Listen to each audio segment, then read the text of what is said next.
We got this. Come on. Yeah!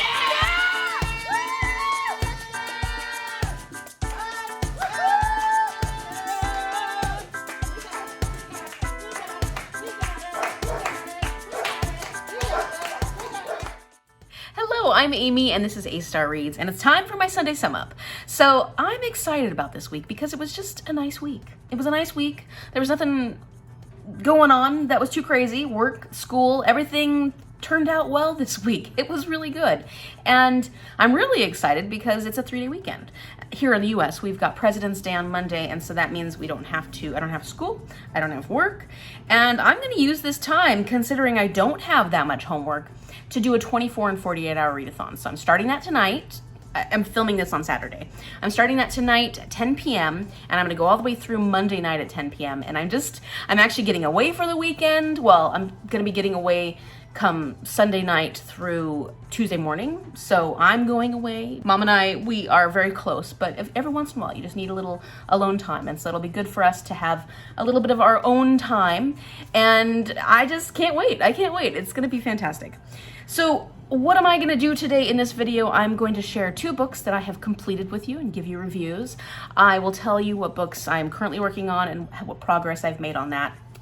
I've got a couple other things to share with you, B-roll wise, and some of the things that have gone on this week. And then I've got a couple gifts that I want to share. It's a small haul. It's nothing too huge. So I'll do that first actually, and we'll talk about the 2 gifts that I got this week. So first, my friends Teresa and Ross. You've probably seen them in my video if you've watched the sum up or the vlog. Would I do a vlog or sum up? I'm not sure, but I was in Anchorage recently with them for Thanksgiving, and I will link that video up here so you can check it out if you're curious to see who my friends are and to see how that trip to Anchorage went. It was gorgeous and it was such a good time.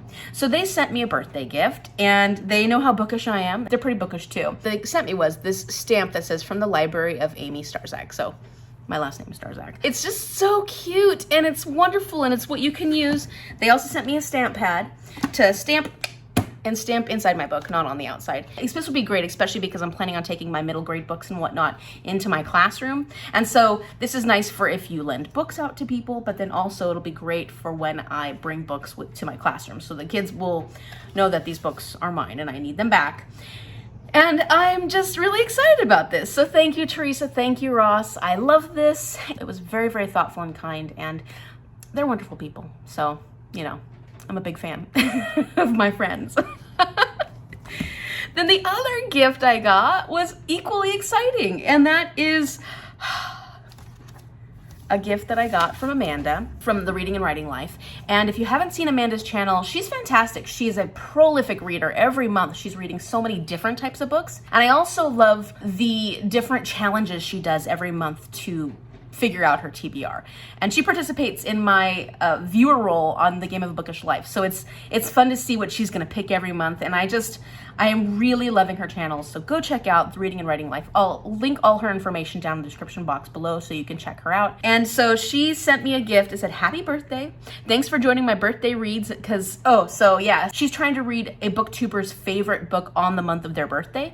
So this month's my birthday, and she asked me, what's some of your favorite books? So I sent her a list of like 3 or 4 favorite books, and she chose to read The Sparrow by Mary Doria Russell, which I love. I love that book, and I'm very excited and nervous about her reading The Sparrow because it's one of those sci-fi books that people either love, 5-star book, they loved it more than anything, or they don't like it at all. So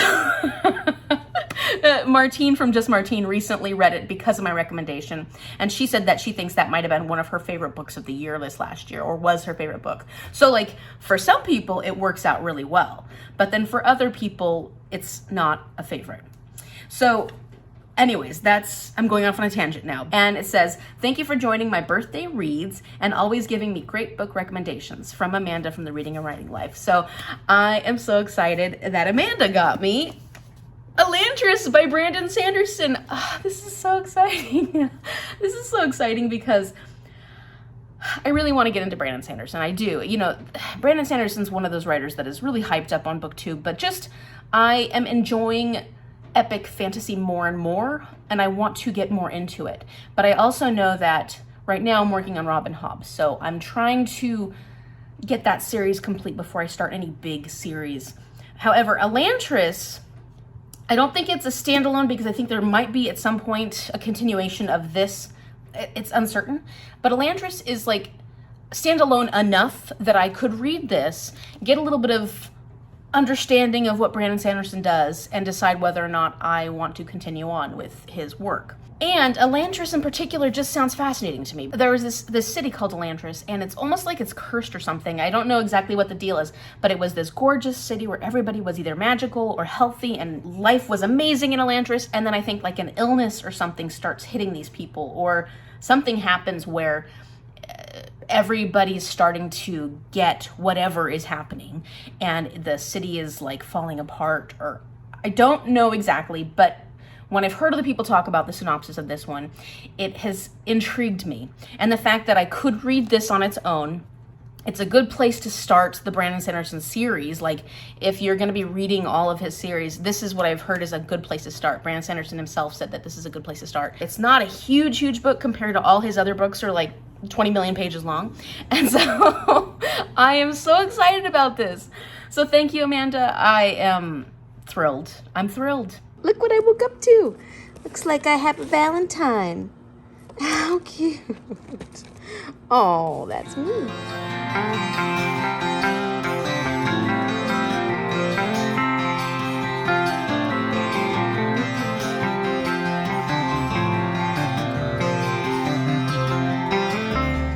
Good morning. It's Tuesday, and what is it, the 15th? And I'm starting a new venture this month. Actually, I'm participating in a readathon. I know, I said I wasn't gonna participate in any of the readathons, but a fellow bookstagrammer asked me very kindly if I would help her test run her readathon, which I'm very excited about. And she said that I could use books that are currently on my TBR because this is just a test run. So that is very helpful. Her readathon is called Everdell Readathon, and this is going to be going for me from the 15th to the 28th. And I can use any books that are currently on my TBR, books that I'm currently reading. Doesn't have to be a book I haven't started yet. And the intention is just to see how it's going to go, see if she has to work on any kinks or anything like that within the readathon, and see what the response is. So I'm very excited to participate in this. And of course, I would love for you to go check out Natty's Bookstagram, which is nattybird.reads. So I will link her Bookstagram information down below. But yeah, check out her channel. She is so wonderful. I love her aesthetic, and she is one of the sweetest people I have met on Bookstagram. She is just wonderful. And I can't wait to see how this readathon goes. So for my first prompt, I had to pick the color of my boat. What boat am I going to take down this Everdell River? And so I chose a blue boat because I just like blue, and I like all colors, but but blue seemed right for my elegant, sleek boat that I wanted to take down the river. And so for that, no surprise here, the the prompt was governance, which I felt worked well with this navy blue color. And I'm really excited because I'm currently reading Stars Above by Marissa Meyer, and I chose this because there's a lot of politics in this book. This, of course, is short stories about a lot of our main characters that we get to know throughout the series. And then the last story in this is like the final story of these characters. At least it's supposed to be, but I heard that Marissa Meyer's coming out with a little ebook in March that continues one of our characters' stories. So, you know, it's as final as you get to the point where it's in book form. But within our group of main characters, there's a few heads of state, or heads of country. And so this worked really well for governance, and I'm reading it anyways. I'm about halfway through. I was going to make sure I only read like 2 stories a week, but I think because I'm doing this now for the readathon, I'm gonna try and push through this a little faster so I can get my next prompt, because, you know, I would like to know what's gonna happen next. I'm really excited about this, and I will take you along my journey. It's gonna be kind of loose because I'm doing it through this with the books I'm already currently reading, but I just wanted to share my experience a little bit with you guys.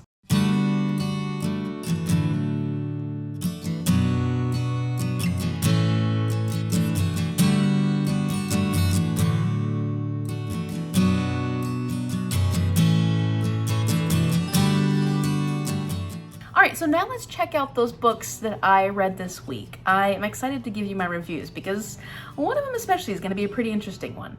Alright, so on the 15th of February, I finished A Boy Called Bat by Arnold. Pretty sure that's her name. I'll put it up here. And this is a middle grade realistic fiction. And I read it for my class because it was one of the ones that we had an option of picking 4 books, and this is the one that I ended up choosing. So our main character, Bat, is a neurodiverse character, and although it's never mentioned in the book that he is on the autistic spectrum, you kind of get the sense that he is based on reading and getting to know his personality, because you're actually in Bat's brain for this whole book.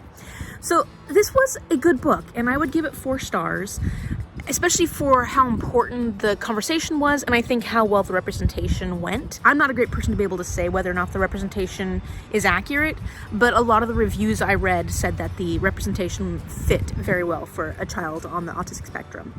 And so that was good to hear. I'm used to reading middle grades like Amari and the Night Brothers or Tilly and the Book Wanderers, and these are middle grades that are for older kids, or at least they read like they're for older kids. Whereas the writing for A Boy Called Bat is definitely for a much younger audience, so it'd be a great book for beginning readers. I think this would be an amazing book to read with my class because it's a great opportunity for other students to learn more about neurodiversity. But I also think this would be a great book for children who are neurodiverse because it would give them an opportunity to see themselves in a main character of a book. We never find out that Bat is on the autistic spectrum. We just get to see his personality and some of the social relationships that he struggles with, and it's just like we're looking at an everyday life in this young character.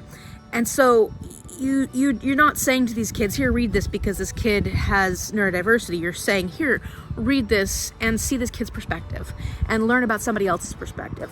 And I think that's really important for young kids because empathy is something we build. It's something we develop as we get older. We don't just automatically have empathy. As children especially, we tend to be very inwardly thinking, and not really seeing the world around us. Elementary school and middle school are amazing times to help children build that empathy, build that compassion, because those are times when if you show them different parts of the world, show them different people, show them that everybody's personality is different, that people see things in different ways with different perspectives, they will grow up having a better appreciation for other people around them. And now I'm just going off on a tangent. This book is about Bat, and his mother, who is a veterinarian, brings home a skunk. And we're just kind of finding out his experience taking care of this skunk kit and how he relates to all the people around him. Cece! Cece! Okay, I was in the middle of saying a sentence, and then I heard some guy screaming for his dog, I think. He couldn't find Cece, so it started freaking me out. I'm like, some dog has my dog! But Cece's fine. She's not anywhere near the guy. So for my own personal enjoyment, I would say 3.5, because it is written for a much younger audience. It reads like it's written for a younger audience. And it was a little slow in parts, and I do tend to like slice into life books, but this one didn't capture me as much as I would have liked it. However, for the value of this book and for what it's worth for young children, what I think the author is trying to accomplish and how well they've accomplished it, I would say 4 to 4.25 stars. So I wanted to share a little something with you because every week we go over a different module, and this week it was on realistic fiction. And so to accompany our book, we had to create a heart map. So basically take one of the characters in the book that you've read and draw a map of what their heart looks like in a sense. And so I did mine, of course, on Bat, and this is my heart map. And the reason I chose this, and I'm not going to give everything away because I don't want to spoil the book, but in this book, the way Bat presents himself, presents his love, presents his excitement, it would look like on the surface that all he cares about is the skunk kit that he's just so excited about. And of course he does love the skunk kit. But what I wanted to do was this setback of a heart, which is his, I don't say deeper heart, but like the deeper meaning behind a lot of the things that he cares about. And so we've got our skunk kit because that's what he puts forward as being the thing he is the most comfortable expressing his care and his love for. So on this setback, we have, of course, his mom, who is a very central part of his life. We've got his dad and all these little, like this is a bike tire, these are M&Ms, they all have meaning. Janie with the braid, that has meaning. He does love animals, so I did have to include that. Even though we got the skunk kit here, he wants to be a veterinarian when he gets older. His teacher, Mr. Garrison, Lawrence, he feels comfort in looking at hands. Like at one point his mom wants him to look in the eye and see if he can get emotion from that, but he actually understands hands better. And then this is, I don't want to explain that because I don't want to give anything away. And then the light bulb is because he's a thinker. Like he loves to learn, he loves to think, he loves to explore with his brain. So that's why I decided to make this, and I can't wait to share it with my classmates because I had fun making it. What shall we do with the drunken sailor? What shall we do with the drunken sailor? What shall we do with the drunken I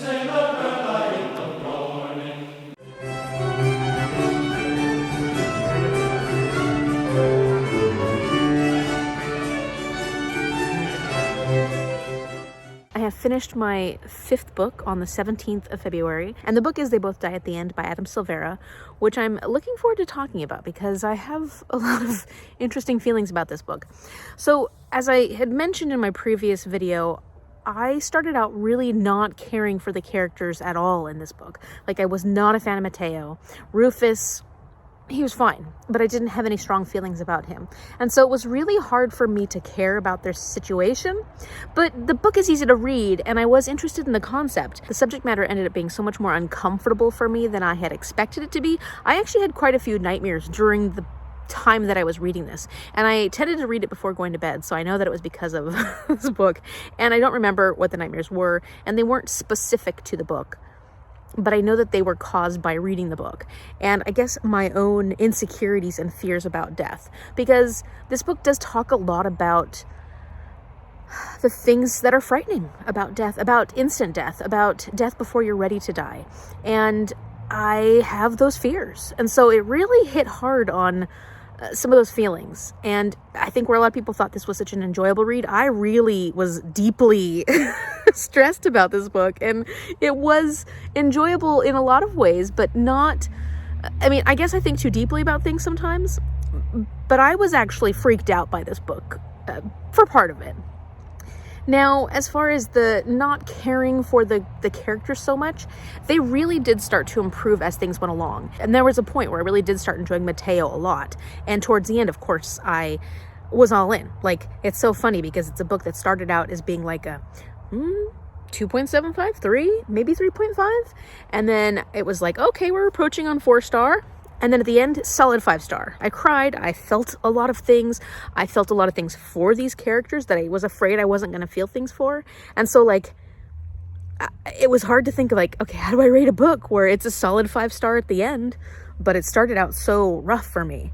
And it was a topic that I felt was difficult. It was really hard for me to digest. I think I'm going to give it a 4.25 stars because I love what was done here. And I love how uncomfortable it made me feel. Like, even though I feel like, oh, it made me feel awful, people, it's more like, wow, it made me feel awful and think about things that are really hard for me to think about. Especially right now. Like, I feel like I'm in a part of my life where mortality is heavy on my mind. And it doesn't help that I'm turning 39 next week. And so I'm reading a book about death at too young of an age. It was fascinating, and just thinking about how Adam Silvera's mind decided to go there and decided to, like, it was very creative. I was impressed by the creativity. I think, like I said, for the most of it, my biggest problem was that I could not connect to the characters until I could. And then I did. And it's not like I couldn't understand why Mateo was how he was in the beginning of the book, because I could understand that, and I've known people like that. It was more that I just didn't like him. I just didn't like him, so I feel terrible because he wasn't a horrible person or anything. It was just not, it was, I guess the reason it matters, though, is that I couldn't see why Rufus kept sticking with him in the beginning. If I had maybe gone with my original feelings about Mateo, maybe I wouldn't have continued the book. I very rarely DNF, so I would have continued. But it's a possibility that I could have said, no, I don't like this guy, and not continue the book, and then not get the incredibleness of the book and what it becomes later on. So I think that's important to point out, because if you are starting this book and you're like, oh, I just don't like these characters, you know, character development sometimes can happen throughout the whole book. So I do recommend They Both Die at the End, because I did end up loving it. It was 4.25 stars. I just don't know if this is going to be for everyone. I don't know if everyone is going to love this story.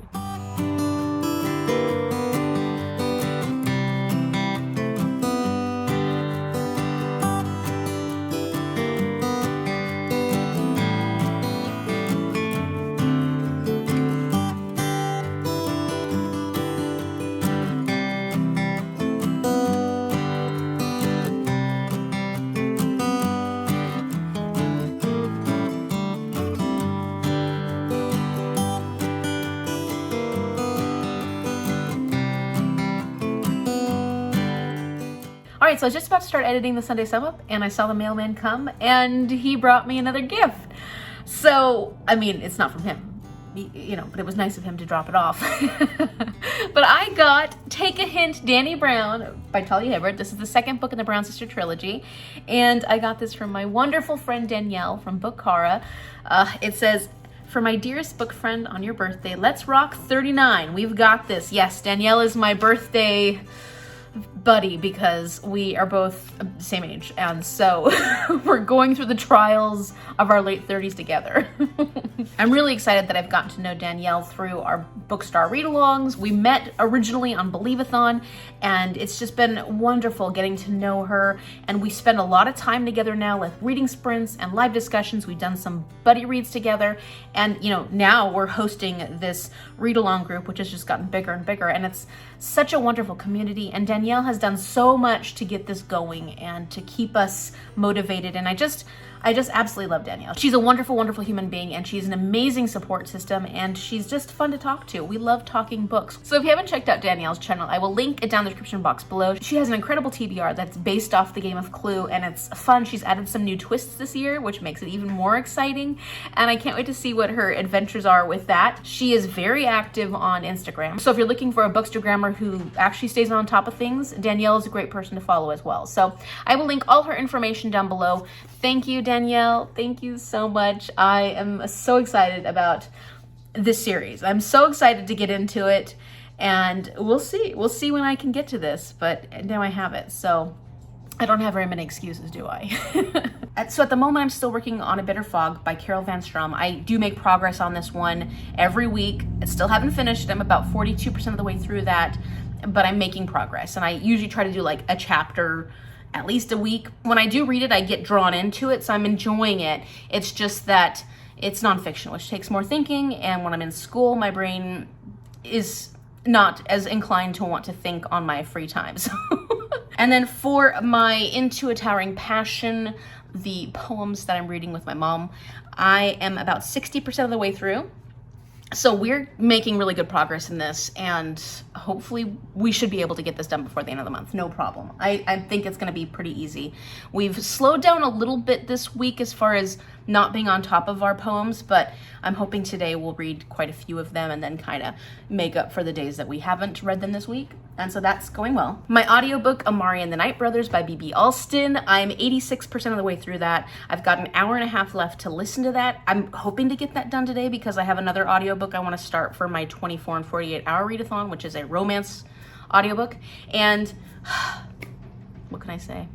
I can't wait to give you guys a review on that one because it's gonna be a good one. The book I'm really trying to get done as soon as possible, because you saw that I'm doing the test readathon for my Bookstagrammer friend, is Stars Above by Marissa Meyer. And I did not get to make as much progress as I wanted to this week. I wanted to get this done before today, and it just didn't happen. But I'm halfway through one story. This is the story about Aiko when she was beginning to be a little android.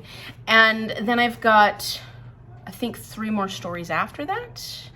Yeah, I think that I've got like 3.5 stories left for this one. So I'm gonna at least get that story done today, and then if I can get any more done today, that would be fantastic. We'll see. I wanna get this one done as soon as possible so I can go on with my journey in the readathon, and I'm not sure if that's gonna happen before the end of the weekend. So I may have to pick this back up on Tuesday and then kind of hustle through it to get to the next part of the readathon so that I can continue on, because I need to get that done before the 29th. So we'll see how this goes. But yeah, I'm really enjoying this. The last story that I read was about Winter and Jason. And if you know anything about Lunar Chronicles, Winter and Jason are a couple that we meet a little later on in the story. That one was called The Princess and the Guard.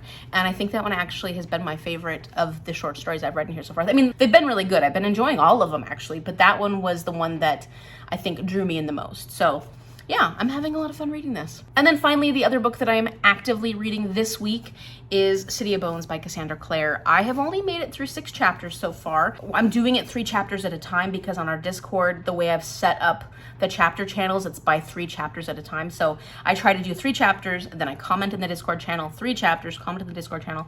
If you don't know anything about this read-along, we are doing a Mortal Instruments read-along through BookStara read-alongs, which is our read-along group. I'll link that video announcement up here and down in the description box below. show, you can join us at any time. You can join us in 2 months from now if you want to catch up really quickly. If you've already read a few in the series, you can join us later on when you want to join us.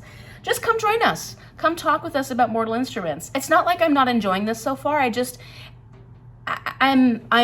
think my focus is elsewhere or with other books. And so when I do pick this up, I'm having an easy time putting it down, if that makes sense. And it's not that I'm not liking what I've read so far. It's fun. This is a really fun book, but I think that I need to wait maybe until I finish this one, and then I'll have an easier time focusing on this one and getting it done, because it's a fast read. Like I didn't put a lot of time into reading these 6 chapters. So I think I'll get through it pretty quickly once I actually focus on it. And this is another one that is on my game TBR. And so I'm at almost 100 pages in. And once I'm 100 pages in, then I don't have to take a punishment for this one. So this one will not be a punishment either. So I think that's pretty much it that I have for this particular video. I will be doing my children's picture book battle video this week. I did get a chance to read 8 children's picture books, so I will be doing that. Hopefully can film that today and get that up probably on Tuesday or Wednesday of next week. So stay tuned for that. And my TBR video should be coming out very soon too. Ooh, I got too many things to do. So we'll see what comes out when. Let me know in the comment section down below, what was your favorite book this week, or maybe your least favorite book? What book did you read that you're like, oh, Amy, don't ever read this? Because then I'll probably read it. No, I'm just kidding. If you like this video, give it a thumbs up and subscribe so you can see what happens next week. How many of these books have I read? I can't wait to find out myself. Thank you so much for watching, and I will see you later. Bye.